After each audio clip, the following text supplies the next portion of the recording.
नमस्कार दर्शक बंधु जय जगन्नाथ। आशा कर समस्ते भल से थे।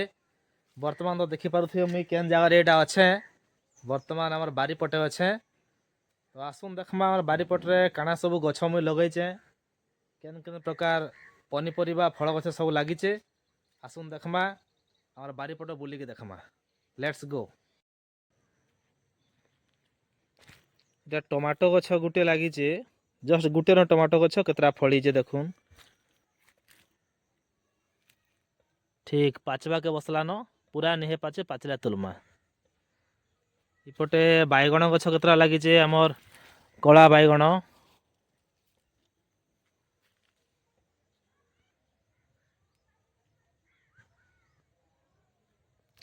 टिके जगह छाई होचे बोली गछ मान टिके भल से तिष्टि नहीं पारबार से गछर अवस्था अंता हो गलान।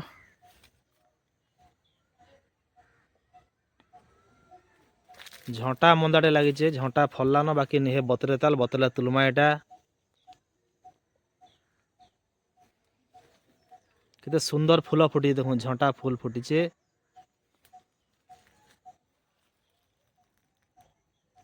तले भी झंटा लह माड़ी गलान।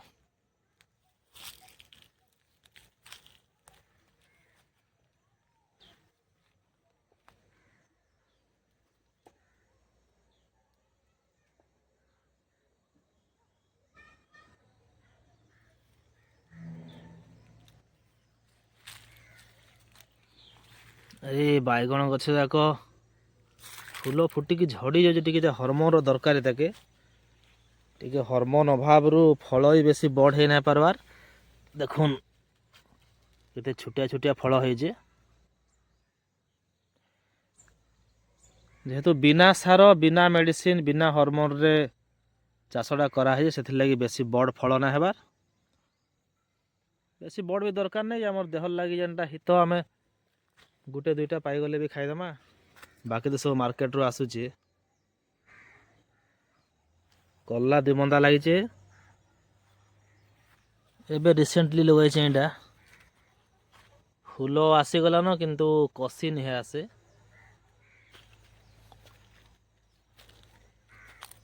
ये कसी गुटे भी आसलान देखुन कसी भी पलि आसलान। 10-15 दिन भितर कला भी हो जावा लखन लगुच। लेंबू गछ स्टार्टिंग रु चाराटा जो आनी लेंबू फल होता किंतु एबे तो फल नहीं हुए ताल 2 वर्ष हो गलान। बोध हुए वर्ष खरा दिने कसी पलि आस लखन लगुच।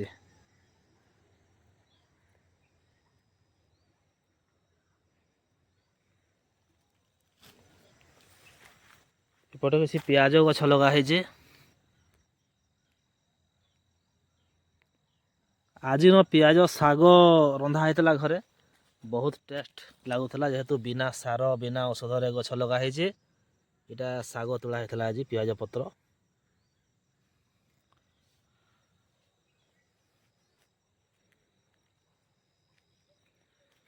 आर किछि दिन गला परे घिचमा नहीं हुए ताल पियाज टिके इटा पत्र सुखले जाए कि तलटा मोटा हवा। इटा शीत दिनिया भेंडी गछ लगी किंतु हो नहीं पारला। शीत दिन टे बहुत जत्न नेबार पड़सी भेंडी गछर तो सेतकी जत्न अभाव रु गछ मान टिके भल से बढ़ी नहीं पारला। देखो नेक्स्ट पुणी लगामा आउ थरे भेंडी।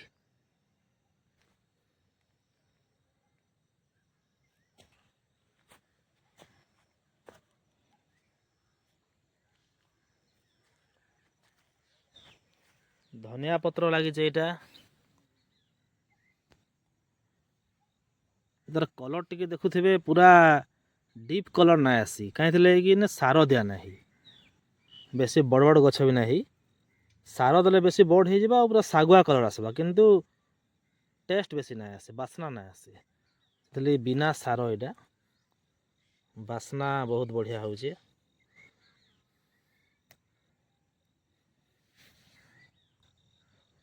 बढ़िया बास्ना अच्छे पूरा देसी धनिया पत्र बास्ना। ଏ ବର୍ଷ ଟମାଟୋ ନାଇଁ ଲଗେଇ ବୋଲି ଭାବୁଥିଲି କିନ୍ତୁ ଏଇଟା ଲଗେଇ ଦେଇଛେ ପଛେ ଲଗେଇଛେ ଏଇଟା ସେଥିଲାଗି ଫଳ ନେଇ ଆସେ ଫୁଲ ଏଇଟା ଗୋଟେ ଗୋଟେ ଆସିଲାନ ଅଧିକା ଗଛ ତ ନାଇଁ ଲଗେଇ 8-10ଟା ଗଛ ଲାଗିଛେ ବେଶୀ ଫଳ ନାଇଁ ହୁଏ କମ୍ ଫଳ ହବା ଆରେ ଏଠି ଗୋଟେ ଗଛ ଝାଉଁଳି ଯାଇଛି ଏଇଟା ତ କାହିଁଥିଲି ଝାଉଁଳି ଗଲା ଟିକେ ତା ଦେଖମା ଏଇଟା ଗୋଟେ 12 ମାସିଆ ଆମ୍ବ ଗଛ ବର୍ଷକୁ 2 ଥର ଫଳ ଆସବା ଏ ବର୍ଷ ବର୍ଷା ଦିନ ଲଗେଇଛେ 2 ବର୍ଷରେ ଫଳ ଆସା ବୋଲି କହିଛେ ଦେଖୁଁ କେତେ କାଣା ହଉଛି ଯେ ଏଇ ଗଛ ଭଲ ଅଛେ ହୃଷ୍ଟପୃଷ୍ଟ ଅଛେ ପତ୍ର ବି ଭଲ ହେଇଛେ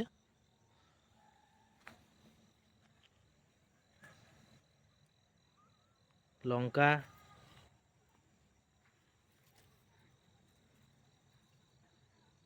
ଲଙ୍କା ଏ ବର୍ଷ ବହୁତ ଫଳଲା ଜଷ୍ଟ 10ଟା କି 12ଟା ଗଛ ଲାଗିଛି ଏଇଟା ଟିକେ ଗଛ ଶୁଖିଗଲାନ ପୁଣି ଏଇଟା ଖରାଦିନେ ପାଣି ପାଇଲେ ନୂଆ ପତ୍ର କଅଁଳିକି ଲଙ୍କା ହେବା ଏଥର ବର୍ଷା ଦିନରୁ ଲଙ୍କା ଏଇଟା ଫଳ ଦେଲା ଯେ ପୁରା ଶୀତ ଦିନ ପର୍ଯ୍ୟନ୍ତ ବର୍ତ୍ତମାନ ସରିଯାଇଛି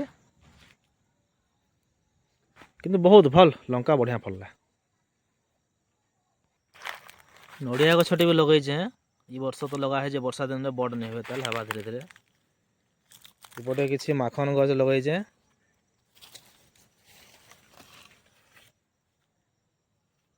3 ମନ୍ଦା ମାଖନ ଲଗା ହେଇଛି ଦେଖୁଁ ଫଳ ହଉ କି ନା ହଉ ଶାଗ ତ ଖାଇମା ମାଖନ ଶାଗ ଖାଇମା ମାଖନ ଫୁଲ ବି ଖାଇମା କଷି ପଳେଇ ଆସିଲା ନା ବାକି କଷି ରହିବା କି ନାଇଁ ବଡ଼ କଥା ଶୀତ ଦିନେ ଯେହେତୁ ଟିକେ ସମ୍ଭାବନା କମ୍ ଅଛେ କଷି ରହିବାର ନାଇଁ ହେଇପାରିଲେ ବି ଶାଗ ଖାଇମା ଫୁଲ ଖାଇମା ଅମୃତଭଣ୍ଡା ଗଛ ବି ଯୋଡ଼େ ଲାଗିଛି ତା ଲାଲ ଝଣ୍ଟା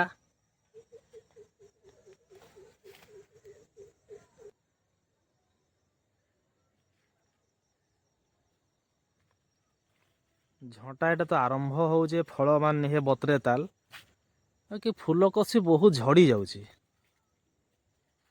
ତ ହରମୋନର ଅଭାବ ଏଇଟା ବି ହଉଛେ ବୋଧେ ଦେଖୁଁ ଯେତିକି ଫଳବା ସେତିକି ଖାଇମା ଆମେ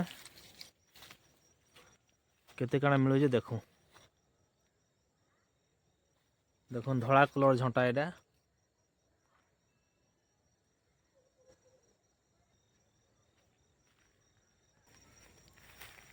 ଏଠି ଗୋଟେ ବୁର ଗଛ ଗଲା ବର୍ଷ ଲଗେଇଥିଲି ବର୍ଷା ଦିନରେ ବାକି ଏ ଜାଗାରେ ପୁରା ଘାସ ଲଟା ଫୁଲ ହେଇକରି ଗଛ କି ତିଷ୍ଟି ନାଇଁ ପାରିଲା ବଢ଼ି ନାଇଁ ପାରିଲା ଗଛ ଏବେ ତାକେ ସଫାସୁତୁରା କରିଦିଅନ୍ 2 ଦିନ ହେଇଛେ ଆର୍ ପାଣି ପୁଣା ବି ଦେଉଛନ୍ ଦେଖୁଁ କାଣା ହେଉଛି ଆଗାମୀ ବର୍ଷରେ ଫଳ ଆସବା ଏ ବର୍ଷ ତ ଆସ କଥା ନାଇଁ ଆସିପାରିଲା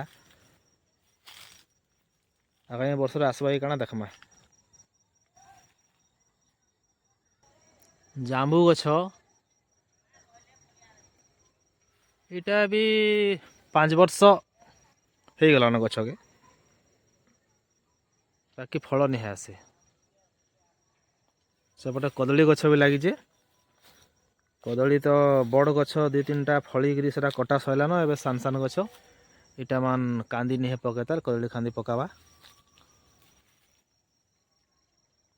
ବାକି ଦେଶୀ କଦଳୀ ଏଇଟା ଗଛ ବଡ଼ ବଡ଼ ହେଉଛି ଫଳ ବି ବହୁତ ଟେଷ୍ଟ କିନ୍ତୁ ଖାନ୍ଦିଟା ପକାଇଲେ ସେନେ ଟିକେ ଭାର ଦବାକେ ପଡ଼ବା କାଣା ଗୋଟେ ବାଉଁଶ କି କାଣା ବାନ୍ଧିକିରି ଏମିତିକିରି ତାମାନେ ଲଗାବାର ପଡ଼ବା ନହେଲେ ମାଡ଼ି ବସବା ସବୁ ଫଳ ଆସୁ ଦେଖମା ତାର ବ୍ୟବସ୍ଥା କର୍ମା ଗୋଟେ କମଳା ଗଛ ଲାଗିଛି ଗୋଟେ ବର୍ଷେ ଗଛ ଏ ବର୍ଷ ବର୍ଷା ଦିନ ଲଗା ହେଇଛି ସପେଟା ଏଇଟା ବି ଜଷ୍ଟ 1 ଇୟର ହଉଛି ଏପଟେ ଲାଗିଛି ଏଇଟା କାହିଁ ଗଛ କହୁନ୍ ତ ଓଉ ଗଛ ଓଉ ଖଟା ବହୁତ ଭଲ ଲାଗ୍ସି ଏଇଟା ବି ବର୍ଷେ ହେଉଛି ବାକି ଗଛ ବହୁତ ସୁନ୍ଦର ଭାବରେ ବଢ଼ିଛି ବର୍ଷେରେ ମିନିମମ୍ 6 ଫୁଟ ହେଇଗଲାନ ବର୍ଷେରେ ଆଉ ଏଇଟା ପଣସ ଗଛ ଗୋଟେ ଲାଗିଛି ଏଇଟା ହେଇଯିବା 4 ବର୍ଷ 4-5 ବର୍ଷ ହେଇଯିବା ଟିକେ ଉପଯୁକ୍ତ ଯତ୍ନ ନେନା ହେଲା ବୋଲିକି ବେଶୀ ବଢ଼ି ନାଇଁ ପାରି ବର୍ତ୍ତମାନ ହେଇଗଲାନ 10-12 ଫୁଟ ହେଇଗଲାନ ଏବେ ଭଲ ବଢ଼ୁଛି ଷ୍ଟାର୍ଟିଂରୁ ଟିକେ ବଢ଼ି ନାଇଁ ପାରିଲା ଆର୍ ଇନ ଗୋଟେ ମେଗୁଆ ଗଛ ବି ଅଛେ इटा भी जस्ट 1.5 वर्षर गछ यही भल बढ़ी।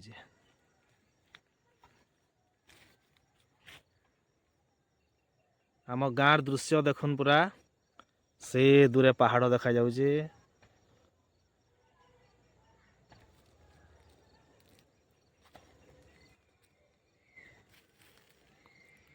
सूर्य अस्त हबार लगी। पक्षी माने उड़िकी निज बसा के जाउछन। अस्तगामी सूर्य बहुत सुंदर दिशे देखुन। इटा आम गाँ पूरा इटा बारीपट आमर ई जगह मान को टिके पानी रो अभाव हेतु चाष कार्य हो ना पारबार मेला पड़िया पड़ी आगे से दुरिया के चाष हो।